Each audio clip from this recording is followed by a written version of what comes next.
Hey everybody, how's it going? Thank you for tuning in. For those who have been following me for the last 7, almost 8 years now, man, you've really hung in there. And for those of you who are just tuning in, I really appreciate you giving me a shot, and hopefully I'll make use of your valuable time. So let's get right into it. What does it take to have a fulfilling mindset for retirement? Now, that might strike you as certainly different because most people don't talk mindsets. They talk, what are the finances? What is this? The do's, the don'ts, the horror stories, the wonderful stories. I can tell you that I have traveled extensively through South and Central America, mostly Central America, and certainly through Southeast Asia. And I call half of the year, I call Thailand home. My wife and I call Thailand home.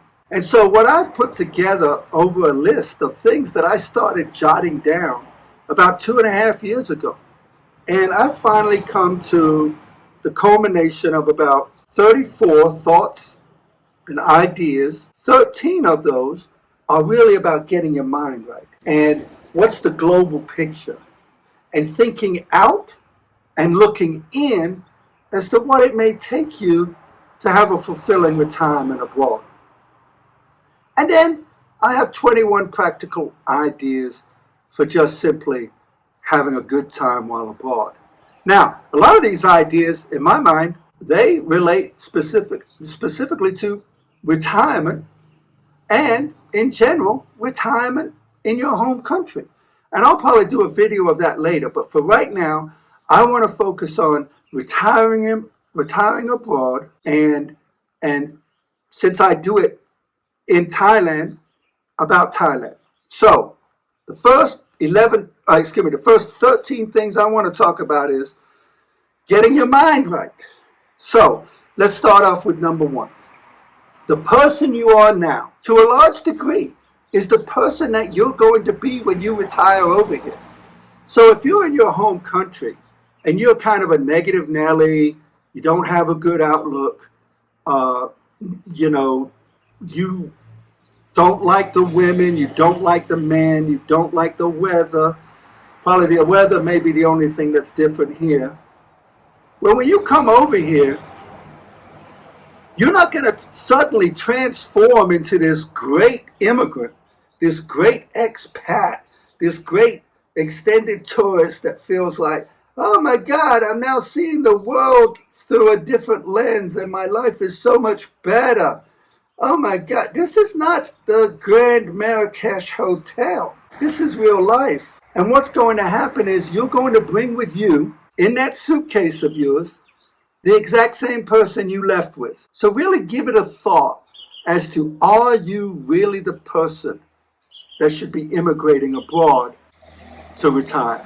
Point 2, you're going to live in a foreign country. I see so many comments on social media about, this shit is so crazy, man. I can't believe they do this. I can't believe they do that. Hey, you are in a different country. They can't believe that you do some shit.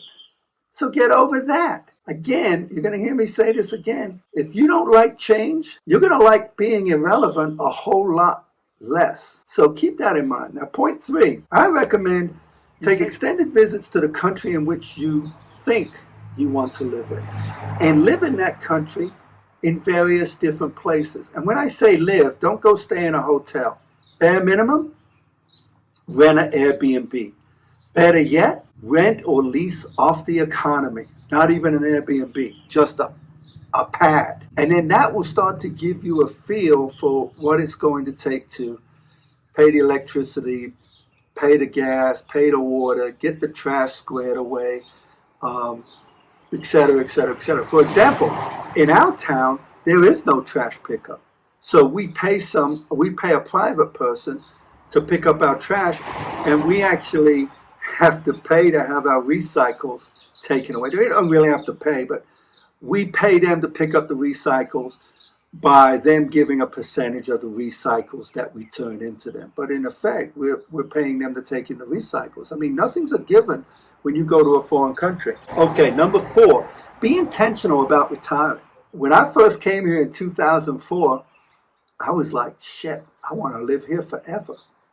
And I wasn't even married. I was going to go about 6 more years before I got married. Um, but if I was retiring today for the same reasons that I thought I wanted to retire back in 2004, I'd be miserable right now or dead. So, point number 5, keep in mind that your retirement is not going to make history. Most people, when they're in retirement, they have an active retirement, such as I do. But it is a far cry from any sort of ultra productivity that you're going to have, unless, of course, you're a highly productive person in retirement. So, for example, maybe you're writing a book, maybe you're producing music, maybe you're farming. I mean, large-scale farming or something, and you want to do that here. Well, you're welcome to do that here, too. But overall, you have to think about it. Did any of us really make history when we were not retired? So you're still a hero, but you're not going to make history. Alrighty. Point number 6, which kind of dovetails to that, nobody cares what you did before you retired. You can come here with all sorts of war stories about how shit needed to be done or how shit was done. But let me tell you something, I've been here now, I've been coming here off and on, probably on average 4 months a year for 21 years. Lately, it's been a little bit longer. I can't remember the last time anybody asked me what I did before I retired. I mean, people will take you as face value and you just move on from there. And I'm really cool with that. Point number 7. Again, I touched upon this. If you don't like change, you're going to hate being irrelevant even more. And what I mean by that is, it is a shock to your system if you're not used to traveling. And even if you're used to traveling, you're going to undergo a lot of change. And you need to be prepared to embrace that. Because if you can't embrace it, you're going to be pretty unhappy. I mean, life is a continuum. It didn't start, I retired 8 years ago. It didn't stop, going on 8 years ago. It didn't stop when I retired. In fact, I feel fuller now as a human being than I did when I was working and I didn't have time to focus on being a human being. Number 8, keep in mind you're the average of about the 3 to 5 people that you hang around. And what I mean by that is, if you come here to Thailand and you fall into a group of guys, and there's nothing wrong with this, but if this is the group of guys you fall in with, you sit at a bar all night, drinking, playing a little slap and tickle and shit. Don't think of yourself as being different than those people. That's basically who you are. And that's what you want to do. That's how you want to spend your retirement. That's great. I personally cannot see where I could do that for 4, 5, 10, 15 years. But maybe there are people that, they've got a different mindset. And conversely to that, if you're hanging around people that are, they're on a basketball team or like my wife and I, we belong to a Muay Thai gym. Well, from that respect, we're kind of the average. I bring everybody's averages down in the Muay Thai gym because they're all up here and I'm down here gasping for air, so I kind of bring the average down, but that's kind of who I am. And when I'm out drinking and stuff, yeah, that's kind of who I am too. I mean, I am who I am and you are going to be who you are. So who you fall in with out here is basically who you are. And so don't be looking down on anybody, especially the people that you want to associate with in retirement, as if that's not who you really are. You just hang out with them. I can't imagine anybody needing friends that bad. Point number 9 in the big scheme of things. Think carefully about big purchases. Now, I'll give you an example. The reason I live outside of Shanghai is because this is where my wife's house is. And she's taking care of her mother until she passes. As soon as her mother passes, there's no reason for me to be living out here in rural Thailand. I mean, I like it. I like the people. Everybody knows my name. It's fun. It's cool. It's a little taste. But it's kind of like the way I felt when I was stationed out at Fort Leavenworth, Kansas. about an hour outside of Kansas City. I was never out hanging out in Fort Leavenworth, Kansas. I was always going down to Kansas City. Now, I'm not saying I want to go down to Bangkok, but what I am saying is moving to a more urban environment, like maybe Chiang Mai or Shanghai, probably Shanghai, because the expat community is smaller in Shanghai, and I don't particularly need a big expat community to live with, but there are expats there. In fact, I think I'm only associated with one expat in this whole country that lives here. And, we see each other on occasion and we talk and stuff, but for the most part, it's me doing stuff on my own. And again, I'll get to this, maintaining friendships back in the States. Let me go back to the buying something, right? Which that's what I was really wanting to get at. Man, understand this. If you retire here, and let's say my wife and I have been married 15 years. We've had our little ups and downs in the States, right? I mean, I fucked up here and there. The house has been pretty cold for a year or so before. We freeze it. Frigid. Don't mess up. But you know what? We never, ever discussed getting a divorce. Oh, she may have hated me for a while, but we never talked about getting a divorce. No, it wasn't about me messing around. It wasn't that at all. It was just about me being a jerkwad. And so, we know we're not going to leave each other. I'm too lazy to divorce. But let me tell you this. If she wanted to get a divorce, and like we were here in Thailand, and she just locked the gate and said I couldn't come in, there isn't a damn thing I could do about it.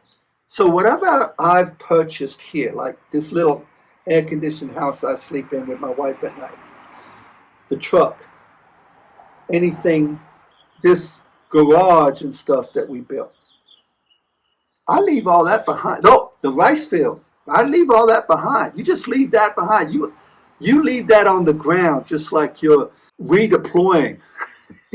Leave that shit, because you are going back to the States or you're going to stay here, but you're not getting any of this. And I've got a horror story that I'm going to make a video of later about men getting married here in Thailand and then thinking that marriage holds some sort of water when the wife leaves them.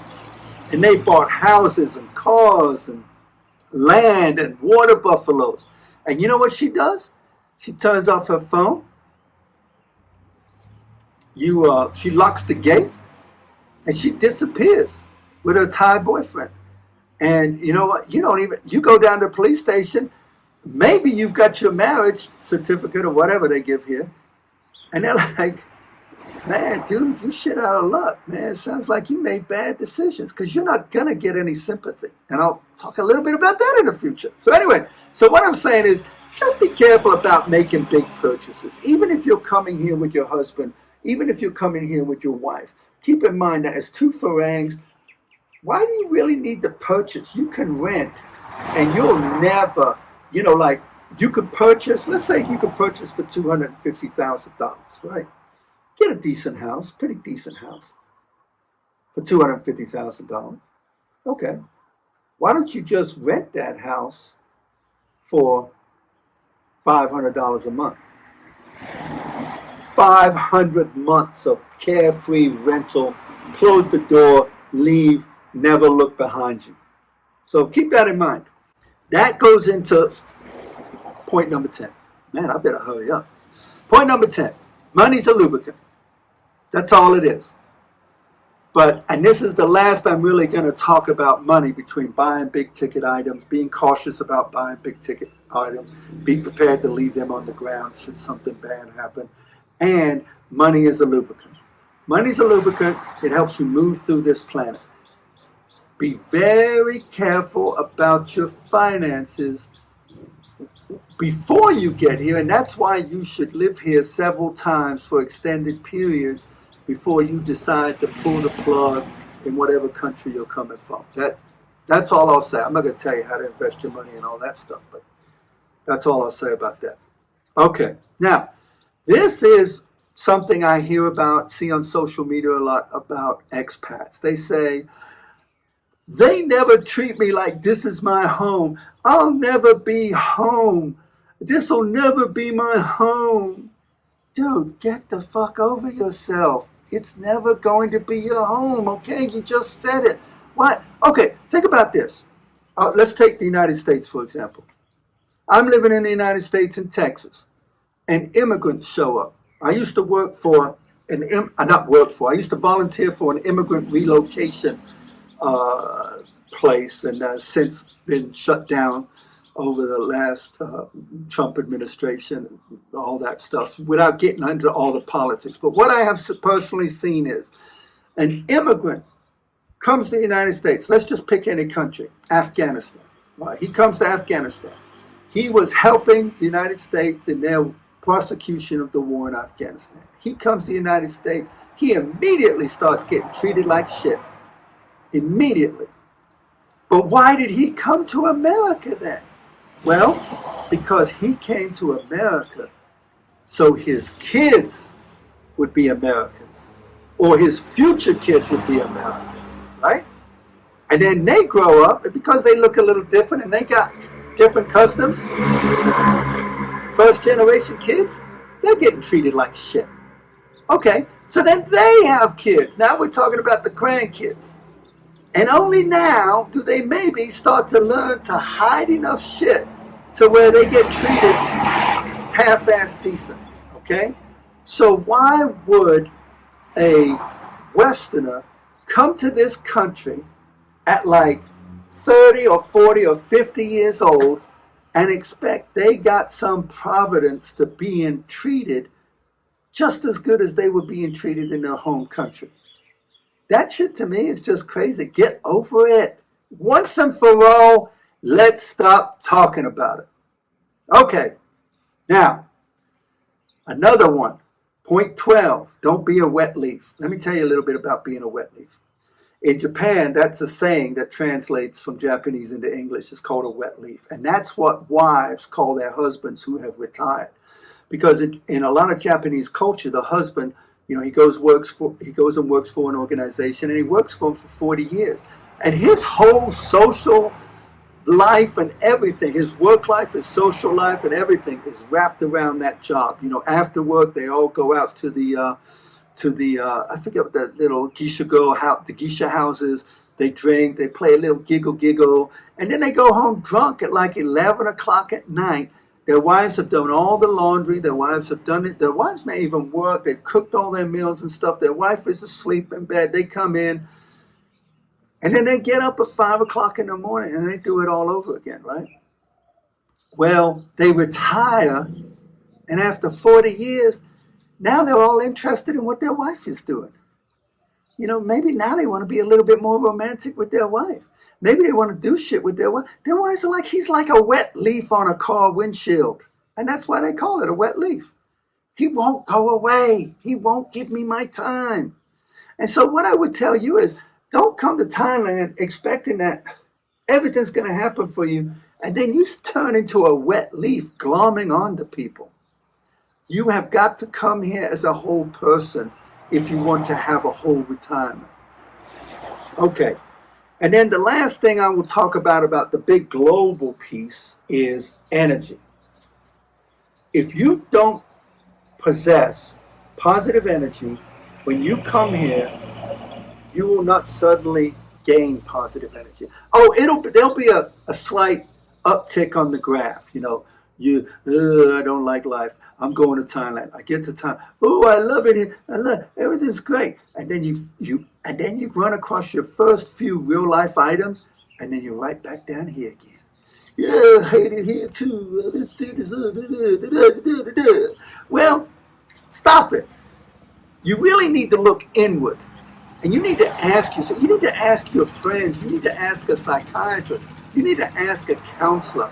Do you think I'm the type of person that's resilient enough to go to a foreign country where they do not speak my language, they do not have my customs, they do not have my core beliefs, and they have a completely different way of verbal and non-verbal communication?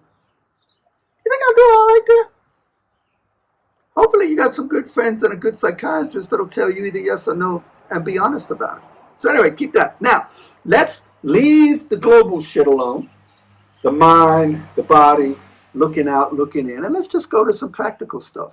Some stuff that I do while I'm here.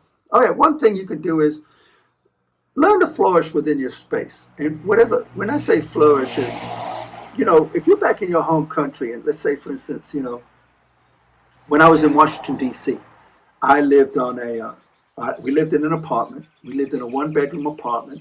It was like urban freaking humanity. But you know what? I was growing tomatoes and cucumbers and flowers and everything on that little port. The sun would come across. I was on the 11th floor, and I had a I was growing melons. I probably could have got closed down. But the bottom line is, it's flourish. Grow where you're planted, quite literally. Grow things where you're planted. Flourish where you're planted. If you're not used to creating a little island of happiness for yourself, then trust me, it's not going to magically happen here. TOEFL exam. You should think about taking the TOEFL exam. Take the TOEFL. A lot of people take the TOEFL exam and they use the money from the TOEFL exam as their sole subsistence here in the country. And I got to tell you, if you're living off of your TOEFL earnings, to me, it's kind of subsistence living here. I mean, if you're young and your bones are soft and you're malleable, and you don't need much sleep, and it doesn't take much for you to have fun or anything like that, then yeah, by all means, live off your TOEFL teachings, or what I should say is live off the money you make from teaching English as a second language. But for people like me, taking the TOEFL exam is cool, and then maybe I will teach. When we get to where I want to get to, maybe we'll start teaching a little bit. I'll be the old guy, the old Farang that they remember. Oh, Mr. Trek. Remember old Mr. Trek? He was a cool guy, cool old guy. Couldn't remember shit, but he taught us some good English. Okay. Point 16, we do Muay Thai.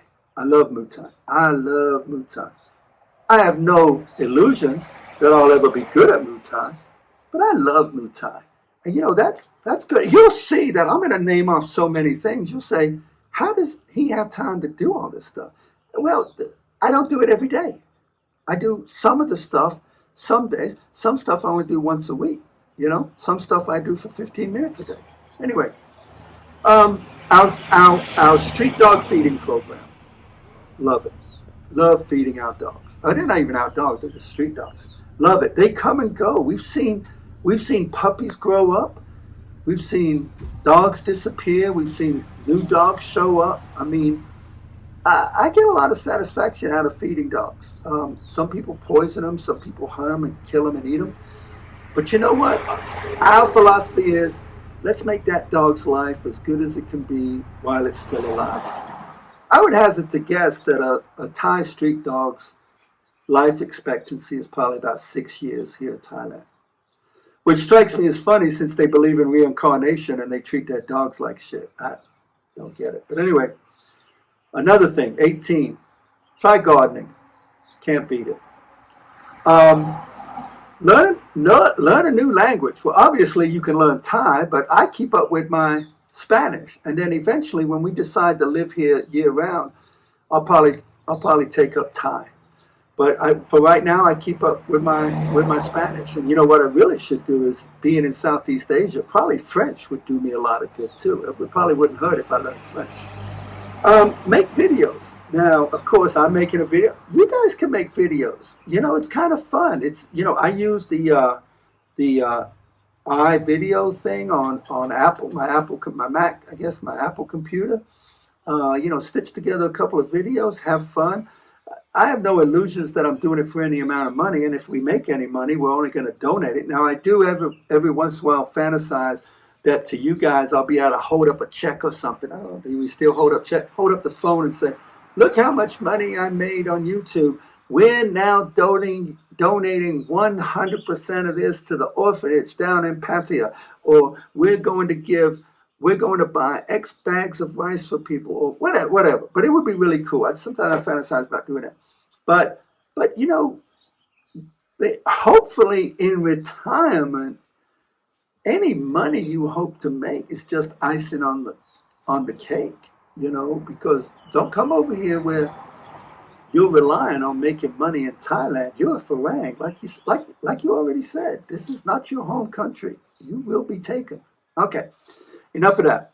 Um, fishing. There is some good fishing here, but it's not like most people would think. It's not right in your face, easy to do. In fact, I would have to tell you, fishing is better in Texas than it is here. I would rather fish in Texas than fish in Thailand. But we do a lot of fishing here. Travel locally and international. There is so much traveling you could do. I mean, okay, let's take Houston for example. I've been living in Houston now, going on my fifth year. I can't get enough of Houston and still don't know what it's about. The same as Thailand. I can't get enough of Thailand. And after really living off and on here throughout the year, we've been living off and on here throughout the year since 2012. And I still see new stuff, and I still see new temples, and I'm like, still say, hey, let's stop and look at that abandoned building, or whatever it is. So what I'm getting at is, be curious. If you do not have an innate sense of curiosity, you can develop curiosity. You've just got to tap into that when you go by something or when you walk past something. Be curious enough to explore it. I tell you, it will really enrich your retirement. Okay, creating seamlessly worthless social interactions. Okay, when I'm outside the house, I probably have about 2 or 3 seemingly worthless interactions a day. People like to talk. I like to talk. It's a match made in heaven. It adds, even though they're superficial interactions, they just add to my life, man. They really do. So I really appreciate them. I'm gonna put 24, 25, 26, and 27 all together. So take up photography, join a bike team, join a running or walking team, join a chess team or chess club, and do temple runs. Okay, that's all of them together. Fun stuff to do if that's what you like. Okay.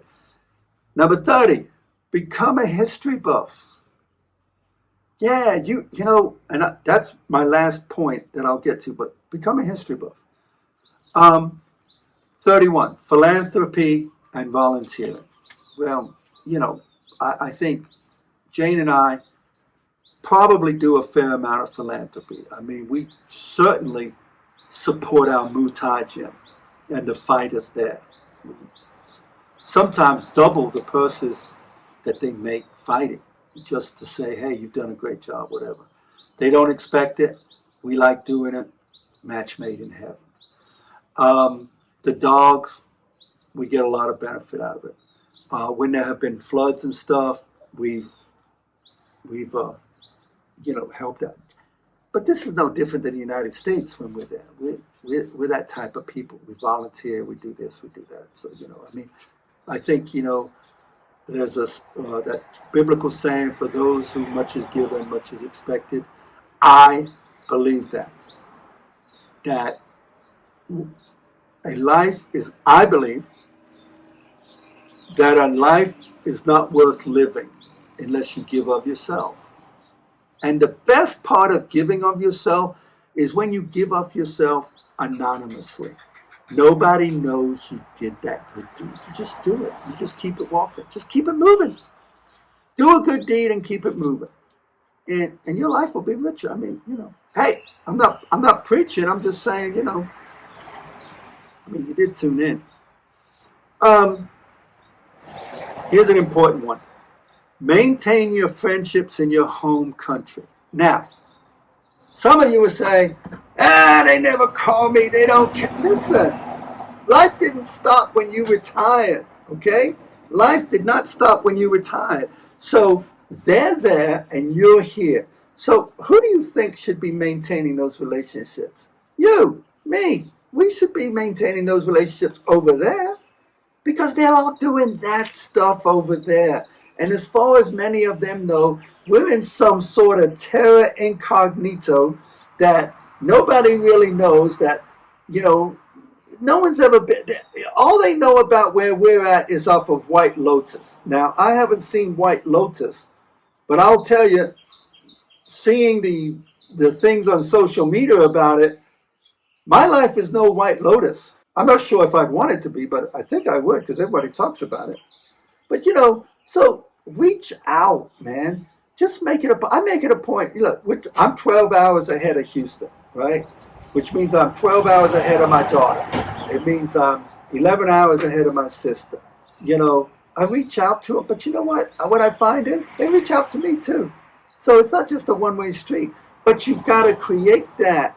You can't just come here and forget about everybody and then not try to stay in touch. All right, I've talked enough about that. All right. Here's something that I want to do and I have not done yet. I want to start an aviary. Now, back in Houston, I do have a butterfly farm. Now, I'm probably giving myself more credit than I should. What I've done is I grow a bunch of milkweed in my backyard. And because Texas is part of that monarch butterfly flyway migratory pattern up to Canada, they stop in many of them, hundreds of them as a matter of fact, stop in my backyard, lay eggs, and then I have hundreds of caterpillars in my backyard. They cocoon up in the spring. They were cocooned up when I left here this time. They cocoon up, they become butterflies, and then they return to Canada. Then guess what? Before the winter kicks in, they fly back down to central Mexico, but they stop in my backyard. If they were born in my backyard, they stop in my backyard and lay an egg. And those eggs turn into caterpillars over the winter, turn into cocoons over the winter, and before the winter hits, they head back down to Mexico.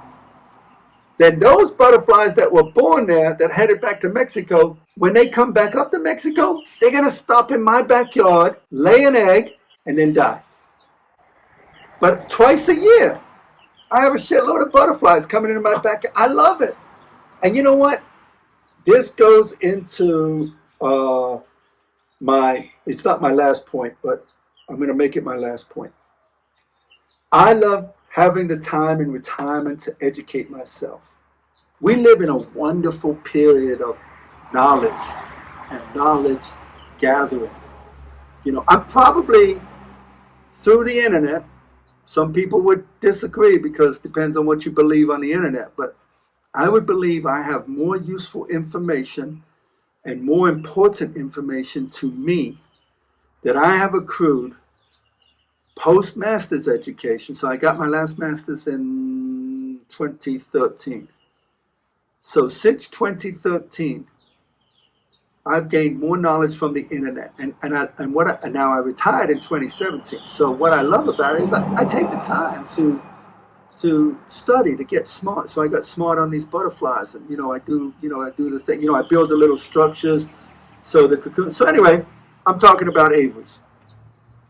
So aviaries, I want to build an aviary here. That's my goal. My wife knows it. It's just a matter of time of when we settle out. I could do it on this property here. I don't know if we've got quite the look. If push comes to shove, I would do it here, but I also know that I would end up moving those birds to a more permanent aviary later. And I don't want to just cage birds up. I want them to have the real deal, flying around, hanging out, breeding, maybe threatened species or something like that would be really cool. That's a big project. I could become the Birdman of Shanghai. Shit, you never know. Anyway, so getting back to that last point, man, get a job cooking. Or cook your favorite food and sell it on the street. Wouldn't that be cool? Be a street vendor. That would be fun. You'd find so many cool. You know what I'd probably do? I'd probably, every time I went through customs, I'd probably get some weird ass liquors like Sambuca or something. And I'd have that on my cart, and I'd be barbecuing hot dog. I'd probably sell hot dog. He's like, hey, you ever seen that hot dog dude? Yeah, he sells them for like 50 baht a piece. Can't believe it. They're great hot dogs. He's got that thing he calls it relish. Puts this relish on there, man. It's the bomb. They'll be saying that all in Thai, of course. So anyway, there it is. Those are my notes for having a good mental disposition. What did I say this was? Having a good mental mindset for retirement. If you have any questions at all, please don't feel free to ping me. And I hope you have a great day today.